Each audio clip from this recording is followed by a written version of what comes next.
ప్రస్తుతం మైలా అఘోరి అదేవిధంగా తనకు సంబంధించినటువంటి రాజేష్ నాథ్ జీ అఘోరికి సంబంధించినటువంటి వివాదం రోజు రోజుకి ముదురుతుందనే విధంగా చెప్పొచ్చు. అక్కడ ఉన్నటువంటి పరిస్థితులు గుంటూరుకి చేరాయి. ఇప్పుడు అక్కడి నుంచి గుంటూరుకు వచ్చినాయి. గుంటూరులో నల్లపాడు పోలీస్ స్టేషన్లో ఈ అంశానికి సంబంధించి కేసులు కూడా నమోదవుతున్నటువంటి పరిస్థితి ఉంది.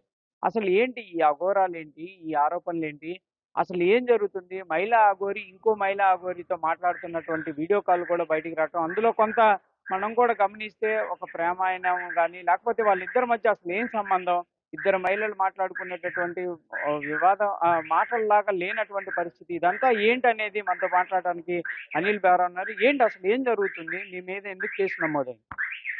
సార్ ఇదంతా ఒక కుట్ర. మీరు దయచేసి మహిళా అఘోరి అనేసి ఆ సీను అనేవాడిని సంబోధించొద్దు.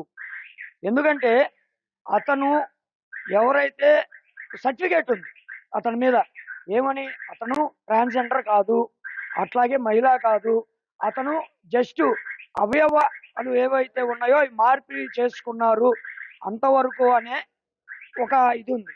రెండో విషయం ఏంటి అంటే, వీళ్ళు ఎవరైతే సీను ఉన్నాడో ఆ సీనుని వీళ్ళు డైవర్ట్ చేశారు. పక్కాగా మీకు ఆ వాయిస్ లో వినబడుతుంది.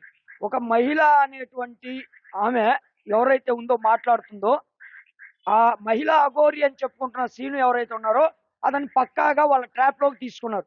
అంటే మాటల ద్వారానే ఇది చేసుకున్నారు అనేది అర్థమైపోతుంది. కారణం ఏంటి అంటే, ఈ అమ్మాయి ఎవరైతే మాట్లాడిందో ఈ అమ్మాయికి సంబంధించి అన్న అని ఒకడు ఉన్నాడు, విష్ణు వాడి పేరు. ఆ విష్ణు అనే వాడి గురించి వీళ్ళిద్దరు అన్నా చెల్లెళ్ళని తిరుగుతూ ఉంటారు. వీళ్ళవి ఇన్స్టాగ్రామ్స్ కానీ ఏదైనా చూడండి, వీళ్ళు ఇంత లగ్జరీ జీవితాన్ని గడుపుతున్నారు అంటే, ఇంత లగ్జరీ చేస్తున్నారు అంటే, ఆ విష్ణు అనే వాడి మీద అనేక 420 కేసులు ఉన్నాయి. వాడు కేసుల చుట్టూ తిరుగుతున్నాడు ఇల్లీగల్.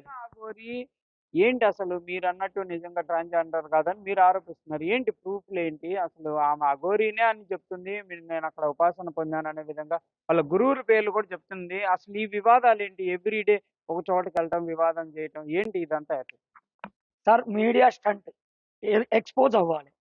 ఎక్స్పోజ్ అవ్వడం కోసం ఏదో ఒక స్టంట్ చేయాలి. రోజు ప్రతి ఒక్కళ్ళకి హిందుత్వాన్ని అడ్డం పెట్టుకొని మేము పోరాడుతున్నామని చెప్పుకుంటూ ఒక ఈ సోషల్ మీడియాలో మార్కెటింగ్ చేసుకుంటూ డబ్బులు సంపాదిస్తూ ఉన్నారు. అట్లాగే యూట్యూబ్ల ద్వారా డబ్బులు సంపాదిస్తూ ఉన్నారు. కాబట్టి హల్చల్ చేయాలనేది ఇతనిది. నేను అడుగుతున్నాను, 2014 ముందు కావచ్చు, అయోధ్య ఉద్యమం కావచ్చు, ఈ మూమెంట్ లో ఎక్కడైనా ఈ చెప్తున్నటువంటి అఘోరి పేరు చెప్పుకుంటున్నటువంటి సీన్ గాడు ఉన్నాడా? సీన్ గాడనే అంట. అతని ఆధార్ కార్డు నా దగ్గర ఉంది. 97లోనే ఎప్పుడో పుట్టాడు. 2014లో అవయవ మార్పిడి చేసుకున్నాడు, ఆ సర్టిఫికేట్ ఉంది. దాంట్లో కూడా ఈజ్ నాట్ ట్రాన్స్జెండర్ అనేసేసి ఉంది. హీ అని ఉంది, షీ లేదు. హీ అంటే అతను ఉంది, నా దగ్గర పక్కా ప్రూఫ్ ఉంది. నేను అది అన్ని గ్రూపుల్లో కూడా ఫార్వర్డ్ చేయడం జరిగింది, మీడియా గ్రూపుల్లో. ఈరోజు చెప్తున్నాను, దయచేసి ఇట్లాంటి వాళ్ళని ప్రోత్సహించకండి. అరే మరీ దారుణం, మీడియా మిత్రులను కొట్టాడు మంగళగిరి వచ్చేసేసి. పవన్ కళ్యాణ్ గారిని బద్నం చేయాలని చూశాడు. ఏంటంటే ఎంతసేపుడికి హడావుడి చేయాలి, ఎక్స్పోజ్ అవ్వాలి అని చూస్తున్నారు. కానీ ఇందులో అర్థం కానటువంటి మిస్టరీ ఏమిటి అంటే, వీడు ఇంత హల్చల్ చేస్తున్నా, పోలీసుల్ని ఏ కొడుకులు ఆ కొడుకులని ఇష్టం వచ్చేట్టు తిడుతున్నా, పోలీసుల మీద దాడులు చేస్తున్నా, హిందూ సంఘాల మీద దాడులు చేస్తున్నా, ఇతన్ని ఎందుకు అరెస్ట్ చేయట్లేదు? ఇది $1 మిలియన్ క్వశ్చన్. ఈరోజు వాడు చెప్తున్నాడు ఏంటంటే, మా అమ్మని వచ్చి గుడ్డలు కూడా తీసి చూపిస్తా అన్నాడు. నేను అన్నా, ఏమన్నానంటే, ఫోన్ చేసి తమ్ముడు శ్రీను అని తిట్టా. తమ్ముడు శ్రీను, మా ఇళ్లలో ఆడవాళ్ళ దగ్గరికి గుడ్డలోడ తీసుకొని వచ్చి ప్రదర్శన చేసి బెదిరిస్తానంటున్నావు. అదే 80 మంది ఆ రోజు రాత్రి 80 మంది కార్యకర్తలు నా దగ్గర ఉన్నారు. ఎందుకున్నారు అంటే, పోస్టర్లు అంటించడానికి శ్రీరామనవమి శోభాయాత్రకు ఉన్నారు. అదే టైంలో వీడి అనుచరుడు ఎవరైతే ఇందాక ఒక అమ్మాయి మాట్లాడిందే, చెప్పండి, ఏంటి సనాతన ధర్మతో ఇదంతా ఏంటి? ఇదంతా కూడా సార్ సనాతన ధర్మానికి చీడ పురుగులు పెట్టినట్టు పట్టారు వీళ్ళు.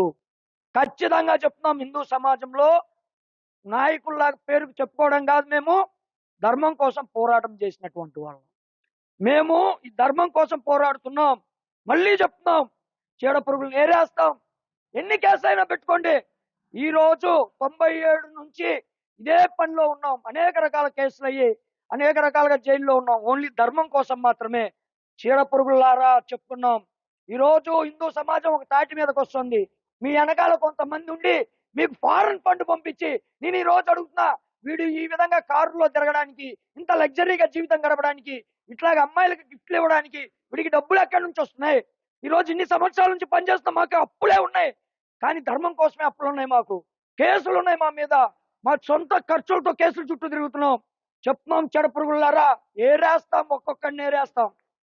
ఇది ప్రధానంగా అసలు మనం చూడొచ్చు క్లియర్‌గా ఈ అంశంలో అయితే ఈ సనాతన ధర్మం అనేటటువంటి ఒక అంశం వెలుగులోకి రావటం, దీనిని అనేక మంది కూడా ఒక రకంగా చెప్పాలంటే ఎటుపోతుందో తెలియనటువంటి పరిస్థితులు ఉన్నాయనే విధంగా హిందూ సంఘాలు కూడా ఆరోపిస్తున్నాయి. చూడాలి మరి ఈ మహిళా అఘోరికి సంబంధించినటువంటి వచ్చినటువంటి సర్టిఫికేట్లు గానీ, వాయిస్‌లు గానీ ఇవన్నీ ఏ విధంగా ముందుకు వెళ్తాయనేది కూడా చూడాల్సినటువంటి పరిస్థితి అయితే కనిపిస్తుంది.